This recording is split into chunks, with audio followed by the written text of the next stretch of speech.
So in my last video, I apparently committed the cardinal sin of not talking about something brand spanking new in the world of Destiny. Well, for that, I apologize. I found something cool and I wanted to share it. But thanks to that, I got a ton of comments and a ton of suggestions about other farms to get into. So I decided that I would go take a look at quite a few of them and see what I could find. So, using my YouTube comments and reaching out to several friends on Discord, I decided to kind of compile a list together of all the best farms in Destiny 2 and go just try them out, see what we can do. So, here's the test that I ran to see what would work best. So, first off, let's start with the loadout. Why this loadout? Because I hadn't seen this Fallout Plays video that YouTube decided I didn't need to see until after I started recording all this. But the main focus for this loadout is making sure that all of your weapons have ammo in them and that you're able to kind of slow enemies down. So first, we're making sure that we have our finder mods, and then I chose to use Dragon Shadow, which when you dodge, that reloads all of your weapons. And then of course, Stasis gives us plenty of abilities to be able to slow our enemies down, so that way when a group is coming, we could slow them down and just be able to take them out. The farms that I decided to test were the Shuro Chi farm, which was the farm from my previous video, the Grasp of Avarice dungeon intro section, and there's a section in the Breakneck mission that can also be used as a farm. For each of these farms, I used a very simple test criteria.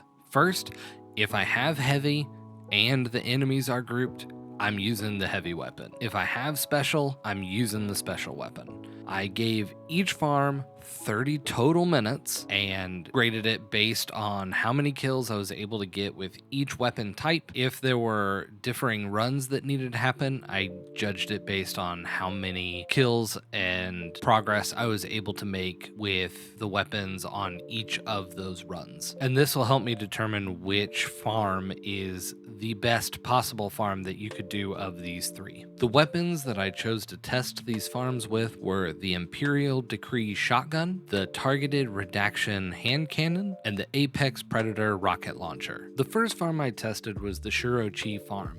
If you need help trying to get to this, check out my previous video where I walk you through step by step how to get to the Shuro Chi farm. Long story short, all you need to do is access the wish wall in the last wish raid, which you will need the Forsaken pack to access, and put in wish number 4. That will get you right here, load in, you're ready to go. During my 30-minute test, I was able to get 13 different runs in on this farm. Of course, each of these runs had a range of effectiveness where my least amount of kills in an entire run was 39, while the most was 81. I started my Imperial Decree at level 1 with 73% of its progression made, and ended during the half an hour at level 3 with 55%. Targeted redaction was at level 9 with 26% of its progression, and only ended at level 9 with 78% of its progression.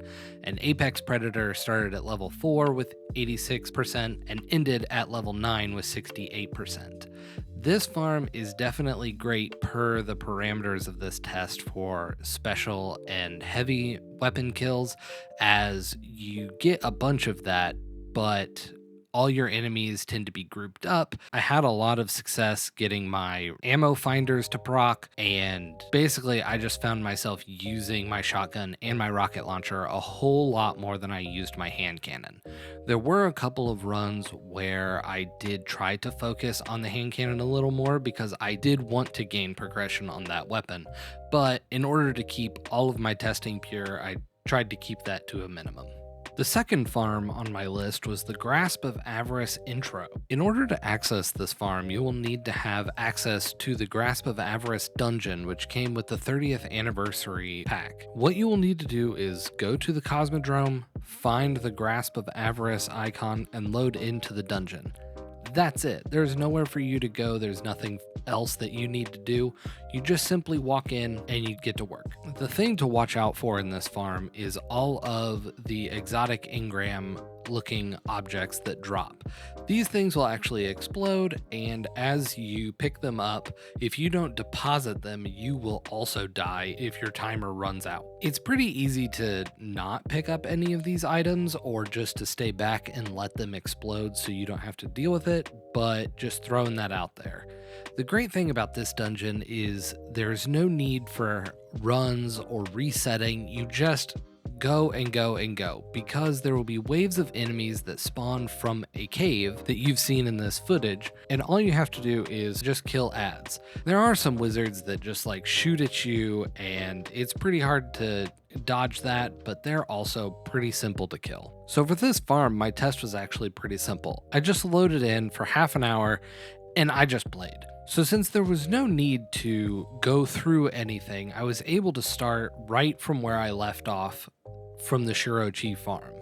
My Imperial Decree started at level 3 at 55% and ended at level 5 with 9%. Targeted Redaction started at level 9 with 78% of its progression and ended at level 10 with 97%. And Apex Predator went from level 9 at 68% to level 10 at 58%. All in all, the ad density is pretty great in this farm. However, I found that I was able to use my shotgun and my rocket launcher a lot less, and this farm pretty much just became my hand cannon farm. But as far as a farm goes, this was actually pretty simple, since you don't have to worry about trying to reset the encounter or anything like that. You just are focused on trying to stay alive. The final farm on my list was the Breakneck mission, which is part of the Lightfall campaign. You could choose to load into this on either the legendary or the regular difficulty, but honestly, the regular difficulty is plenty. You will load into this mission and you will continue until you hit this doorway. Once you blast through it with a shotgun, which is what I chose to do, you will then drop a campaign rally banner. This will refill all of your ammo and abilities like most rally banners do, but this one is free to use. You don't have to use any raid banners, which is a real benefit to this farm. The main goal with this farm, just like all the others, is to just kill all the ads. However, the key with this one is there is a wyvern that spawns right at the very end. Don't kill it. You can kill everything else, but not the wyvern.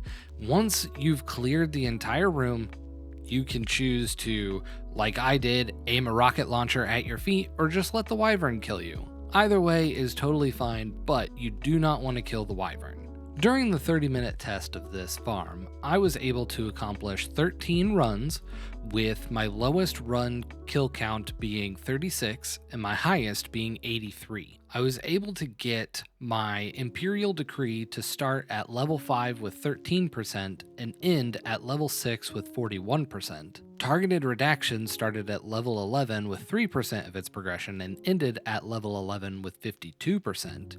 And Apex Predator started at level 10 with 58% and ended at level 15 with 1%.